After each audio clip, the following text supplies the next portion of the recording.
Hello, welcome back guys to the another video. आज का topic है हमारा क्लास 10th केमिस्ट्री का chemical reactions and its equations. Guys, chemical reactions क्या होते हैं? केमिकल रिएक्शंस वो प्रोसेस होते हैं जिनमें कोई भी एक नया सब्सटेंस बनता है जिसकी जो प्रॉपर्टीज होती हैं वो एकदम न्यू होती हैं। तो chemical reactions are those process in which new substances with new properties are formed. Guys, chemical reaction क्या होते हैं कि जैसे कोई भी तुम्हारे पास सब्सटेंसेस हैं, ठीक है, कोई एक सिंगल सब्सटेंस है या वो डिकम्पोज हो रहा है या फिर कोई दो या दो से ज्यादा सब्सटेंसेस हैं, वो आपस में केमिकली रिएक्ट होते हैं और रिएक्ट होने के बाद कोई जो प्रोसेस होती है उस प्रोसेस के बाद कोई भी एक नया सब्सटेंस बनता है जिनकी जो प्रॉपर्टीज होती हैं वो कंप्लीटली न्यू होती हैं फ्रॉम दोज ऑफ जो ओल्ड सब्सटेंस जो हमने रिएक्ट हुए थे आपस में। तो गाइस, सबसे पहले तो ये सीख लेते हैं कि जो सब्सटेंसेस हैं जिनका केमिकल रिएक्शन हो रहा है उन सब्सटेंस को क्या कहते हैं। तो गाइस, यहाँ पर ध्यान देने वाली बात ये है कि वो सब्सटेंस जो कि केमिकली रिएक्ट हो रहे हैं या फिर दो substances which take part in a chemical reaction are known as reactants. Reactants हम किनको बोलते हैं? वो सब्सटेंसेस जो कि एक केमिकल रिएक्शन में हिस्सा ले रहे हैं और वो केमिकल रिएक्शन होने के बाद जो फाइनल रिजल्टेंट सब्सटेंस बनता है उसको बोलते हैं प्रोडक्ट। तो यहाँ पर क्लियर हो गई रिएक्टेंट और प्रोडक्ट क्या होते हैं। तो गाइस, आ जाओ फिर केमिकल रिएक्शन जो है वो एक एग्जांपल से हम समझ लेते हैं। यहाँ पर तुम कोई भी एक एग्जांपल ले सकते हो। जैसे एक मैं तुम्हारा बुक का ही एग्जांपल एक ले लेता हूँ, मैग्नीशियम रिबन। अगर तुम्हें मैग्नीशियम रिबन कहीं से मिल पाएगी तो इजीली तुम्हें जो भी कोई भी साइंस लेबोरेटरीज वगैरह होती हैं वहां से तुम मैग्नीशियम रिबन ले सकते हो। और उसका रिएक्शन कैसे होता है? उस मैग्नीशियम रिबन को अगर वो बहुत दिनों से एक्सपोज टू एयर है तो उसको सबसे पहले सैंड पेपर से क्लीन कर लो ताकि तुम्हारे पास प्योर मैग्नीशियम रिबन आ जाए। उस मैग्नीशियम रिबन को आप बर्न करोगे इन एयर, मतलब एयर में ऑक्सीजन है तो ऑक्सीजन की प्रेजेंस में तुम उस मैग्नीशियम रिबन को बर्न करोगे। जब बर्न करोगे तो एक डेजलिंग व्हाइट कलर की लाइट तुम्हें दिखेगी जो कि तुम नेकेड आई से अगर देखोगे तो वो हार्मफुल होती है। तो यहां पर क्या हो रहा है? मैग्नीशियम रिबन ऑक्सीजन के साथ रिएक्ट कर रहा है। जब वो बर्न हो रहा है, रिएक्ट करने के बाद एक नया सब्सटेंस बनता है जिसका नाम होता है मैग्नीशियम ऑक्साइड। और गाइस, यहाँ पर मैग्नीशियम ऑक्साइड है वो प्रोडक्ट हो गया। इसको एक एग्जांपल से समझ लेते हैं। आ जाइए, यहाँ पर मैग्नीशियम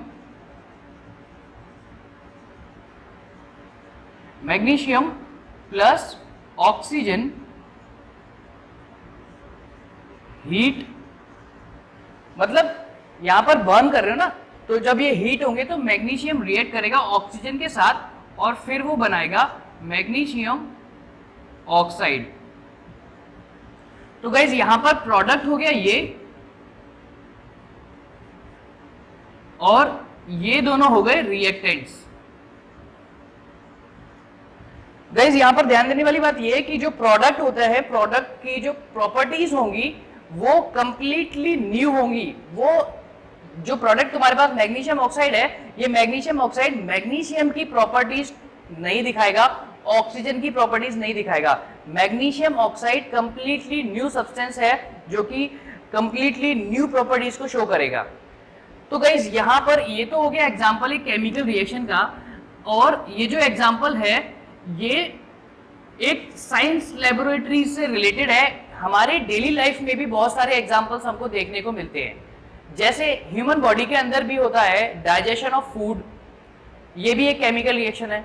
रेस्पिरेशन, ये भी एक केमिकल रिएक्शन का एग्जांपल है। और एक एग्जांपल ले लेते हैं जैसे formation of curd from milk, milk से कर्ड बन रहा है, ये भी एक केमिकल रिएक्शन है। गाइस, केमिकल रिएक्शन में क्या होता है? कोई भी एक नया सब्सटेंस बन रहा है और उस नए सब्सटेंस को वापस से तुम ओरिजिनल स्टेट पे नहीं ला सकते हो किसी भी फिजिकल प्रोसेस से। एक और जैसे रिपनिंग ऑफ फ्रूट्स और स्टोरिंग ऑफ मिल्क, मिल्क को अगर समर्स में तुम रूम टेम्परेचर पे 3-4 घंटे के लिए छोड़ दोगे तो उसका जो टेस्ट है वो सोर हो जाएगा, ये भी एक केमिकल चेंज है। तो गाइस, ये कुछ एग्जांपल्स हो जाते हैं। अब एक और चीज यहाँ पर तुम्हें नोट करने वाली ये है कि केमिकल रिएक्शंस होते हैं उसमें कोई भी रिएक्टेंट्स है तो रिएक्टेंट्स जो सब्सटेंसेस होते हैं वो एटम से मिलके बने हुए हैं। तो यहाँ पर क्या होता है, किसी भी एक केमिकल रिएक्शन के दौरान, ड्यूरिंग अ केमिकल रिएक्शन, जो एटम्स होते हैं उनका रीअरेंजमेंट होता है एक्चुअली में। मतलब जो सब्सटेंसेस है उनके जो एटम्स होते हैं वो रीअरेंज होने के बाद एक प्रोडक्ट बनाते हैं। जो एटम्स होते हैं वो चेंज नहीं होते, वो रीअरेंज होते हैं, और रीअरेंज होने के बाद वो एक नया प्रोडक्ट बनाते हैं जिसकी एक कंप्लीटली डिफरेंट प्रॉपर्टीज होती है। तो ये तो बात हो गई केमिकल रिएक्शन की। अब सवाल ये उठता है कि केमिकल रिएक्शन, कोई भी केमिकल रिएक्शन हो रहा है तो तुम कैसे पता लगा पाओगे कि एक केमिकल रिएक्शन हो रहा है या फिर एक केमिकल रिएक्शन हो चुका है। तो गाइस, केमिकल रिएक्शन की 5 प्रॉपर्टीज होती हैं। उन 5 प्रॉपर्टीज में से कोई भी एक या एक से ज्यादा अगर तुम्हें चेंजेस देखने को मिलते हैं, या कोई भी एक या एक से ज्यादा कैरेक्टर तुम्हें देखने को मिलता है, तो इससे पता चल जाएगा कोई भी एक केमिकल रिएक्शन हो रहा है या हो चुका है। तो गाइस, जो कैरेक्टरिस्टिक्स ऑफ केमिकल रिएक्शंस हैं वो यहाँ पर मैंने 5 लिख रखे हैं। एक एक करके ले लेते हैं और हर एक के एग्जाम्पल से मैं तुमको समझाता जाऊंगा। गाइस, सबसे पहला है इवोल्यूशन ऑफ अ गैस। कुछ केमिकल रिएक्शंस ऐसे होते हैं जिनमें कोई भी गैस रिलीज होती है। यहां पर 3 एग्जाम्पल लेते हैं। अगर एक तुम्हारे पास जिंक ग्रेन्यूल्स हैं, मतलब कुछ पीसेस ऑफ जिंक है, और उस जिंक, गाइस एक यहां पर नोट कर लेना, जिंक इज अ मेटल। तो जो जिंक है उस जिंक को तुमने रिएक्ट कराया किसके साथ, डाइल्यूट सल्फ्यूरिक एसिड के साथ। गाइस, मेटल की प्रॉपर्टीज तुमने प्रीवियस क्लासेस में भी पढ़ी होंगी। मेटल जब भी एसिड के साथ रिएक्ट होता है तो वो हाइड्रोजन गैस रिलीज करता है। तो यहां पर भी सेम वही, क्या जो जिंक है, जिंक ग्रेन्यूल्स है, उसको तुमने डाइल्यूट सल्फ्यूरिक एसिड में जब डाला तो वो zinc granules dilute sulphuric acid के साथ रिएक्ट करेंगे और कौन सी गैस प्रोड्यूस करेंगे, हाइड्रोजन गैस प्रोड्यूस करेंगे। तो ये तो एग्जांपल हो गया जिंक का।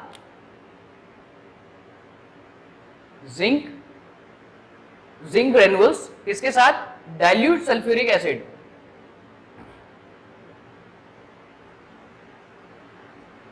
यहां पे डाइल्यूट, ठीक है, डाइल्यूट ले लोगे तो भी कॉन्सेंट्रेशन ले लोगे, कॉन्सेंट्रेटेड सल्फ्यूरिक एसिड ले लोगे, फिर भी वो रिएक्ट करेगा, और ये आपस में रिएक्ट होने के बाद हाइड्रोजन गैस रिलीज करेंगे।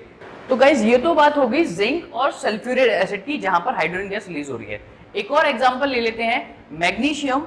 मैग्नीशियम भी मेटल होता है। मैग्नीशियम को जब तुम रिएक्ट कराओगे किसी भी एसिड के साथ, चाहे वो डाइल्यूट सल्फ्यूरिक एसिड हो या फिर वो डाइल्यूट हाइड्रोक्लोरिक एसिड हो, तो यहाँ पर भी ये दोनों रिएक्ट होने के बाद हाइड्रोजन गैस रिलीज करेंगे। तो यहाँ पर भी वही कैरेक्टर पता चल रहा है, evolution of a gas. Guys, एक और एग्जांपल ले लो। अगर तुम्हारे पास डाइल्यूट सल्फ्यूरिक एसिड है और डाइल्यूट सल्फ्यूरिक एसिड को तुम रिएक्ट करा रहे हो सोडियम कार्बोनेट के साथ, यहाँ पर ध्यान देने वाली बात यह है कि सोडियम मेटल होता है, लेकिन सोडियम कार्बोनेट हमारे पास ये कंपाउंड है, सोडियम कार्बोनेट। तो सोडियम कार्बोनेट की प्रॉपर्टीज सोडियम से बिल्कुल डिफरेंट होंगी। तो सोडियम कार्बोनेट के साथ जब तुम रिएक्ट करा रहे हो डाइल्यूट सल्फ्यूरिक एसिड को, तो यहां पर रिलीज होगी कार्बन डाइऑक्साइड गैस। ये तो 3 एग्जांपल हो गए इवोल्यूशन ऑफ अ गैस के।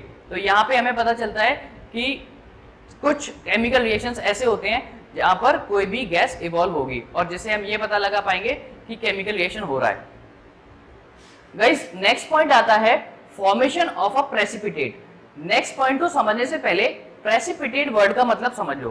प्रेसिपिटेट क्या होता है, जब भी कोई रिएक्टेंट्स हैं और वो रिएक्टेंट्स एक्वस हैं, एक्वस सॉल्यूशंस हैं, तो उन एक्वस सॉल्यूशंस को जब तुम आपस में रिएक्ट करा रहे हो, तो रिएक्ट करने के बाद कोई भी ऐसा एक सॉलिड सब्सटेंस बनेगा जो कि इनसॉल्युबल इन वाटर होगा, उसको बोलते हैं प्रेसिपिटेट। एग्जाम्पल ले सकते हो, जैसे एक तुम्हारे पास है पोटेशियम आयोडाइड और लेड नाइट्रेट।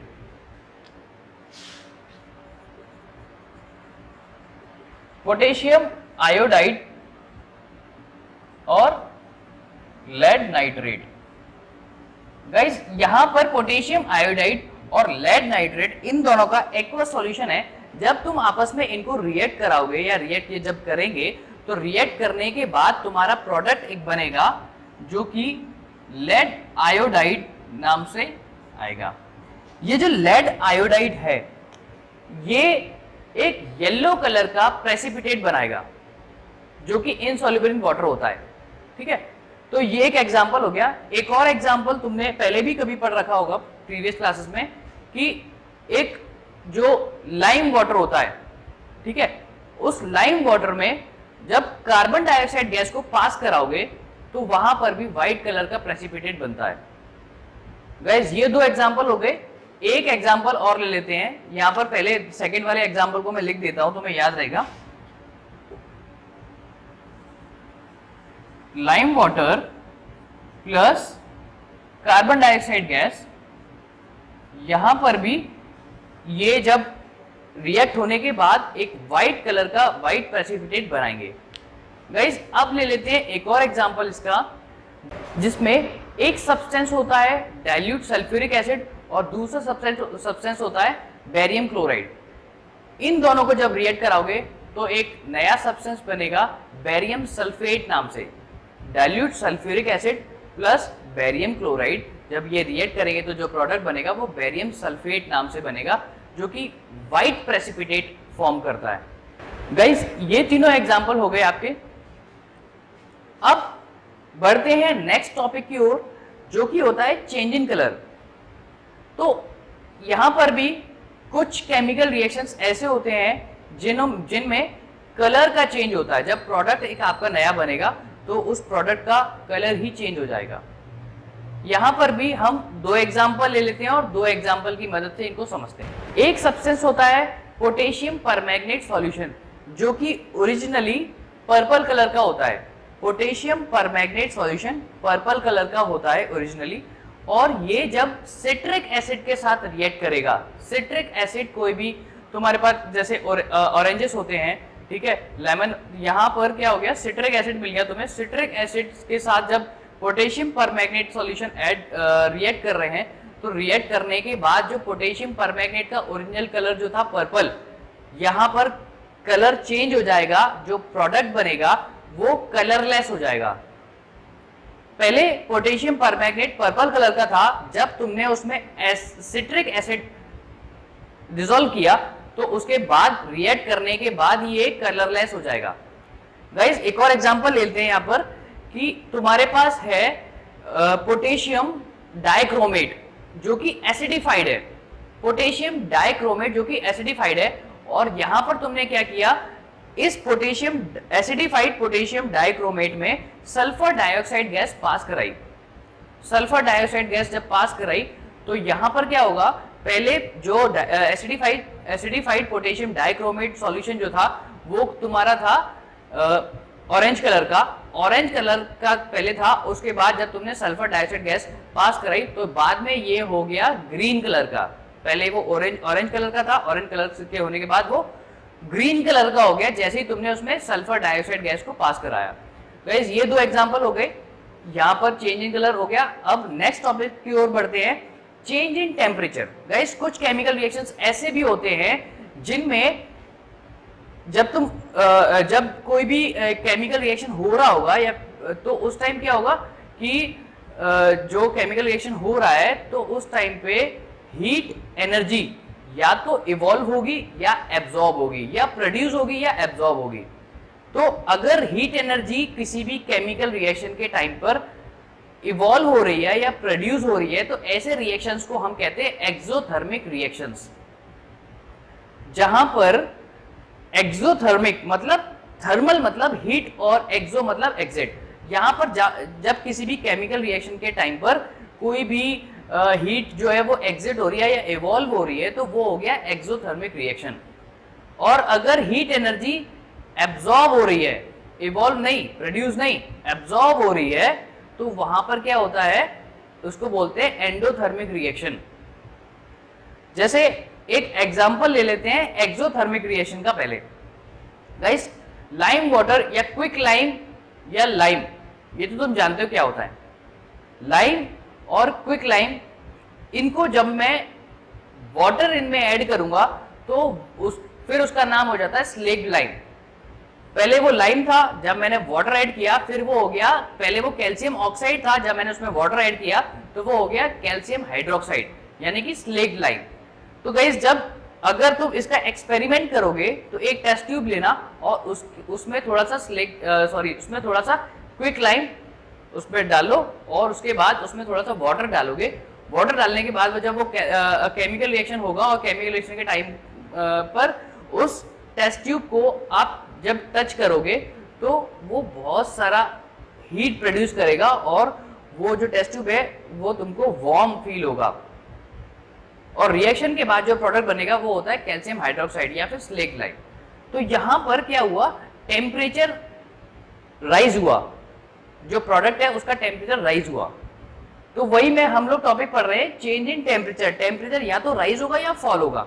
अगर ड्यूरिंग अ केमिकल रिएक्शन जो सब्सटेंस है उसका टेम्परेचर बढ़ रहा है या वो हीट एनर्जी इवॉल्व कर रहा है या प्रोड्यूस कर रहा है तो उसका टेम्परेचर बढ़ रहा है, उसको बोलते हैं राइजिंग टेम्परेचर, ठीक है। या फिर उसको बोल सकते हो एक्सोथर्मिक रिएक्शंस।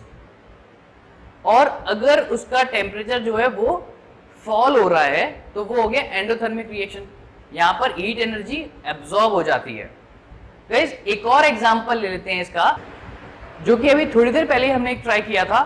जिंक ग्रेन्यूल्स को जब हमने डाइल्यूट सल्फ्यूरिक एसिड के अंदर डाला था तब जो टेस्ट ट्यूब है उसको जब आप टच करोगे तो वो थोड़ा सा वार्म फील होगा, जब उसको लोअर साइड पे टच करोगे थोड़ा सा वार्म फील होगा।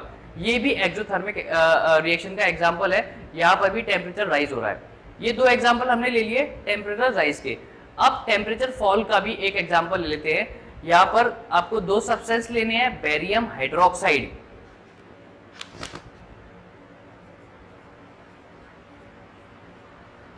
बेरियम हाइड्रोक्साइड, और इस बेरियम हाइड्रोक्साइड को आपको रिएक्ट कराना है अमोनियम क्लोराइड।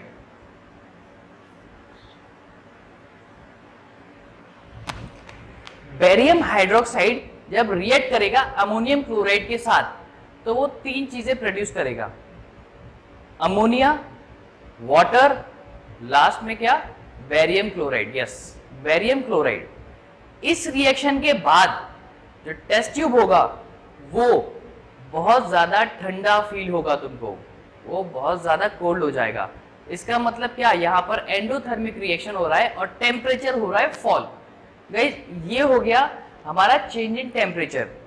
तो ये कैरेक्टरिस्टिक्स अगर कहीं पर तुम्हें मिल रहा है तो भी हम पता लगा लेंगे कि कोई भी एक केमिकल रिएक्शन हो रहा है या हो चुका है। लास्ट टॉपिक ले लेते हैं change in state. Guys state में भी जब चेंज हो रहे होते हैं सॉलिड से लिक्विड और वाटर, तो उसको भी हम बोलते हैं कि ये केमिकल रिएक्शन हो रहा है। यहाँ पर एक एग्जांपल ले सकते हो आप कैंडल का। गाइस कैंडल में क्या होता है, wax, wax is a solid at room temperature, और उसको जब तुम बर्न करोगे, बर्न करने के बाद उसमें कंबस्टन रिएक्शन होगा।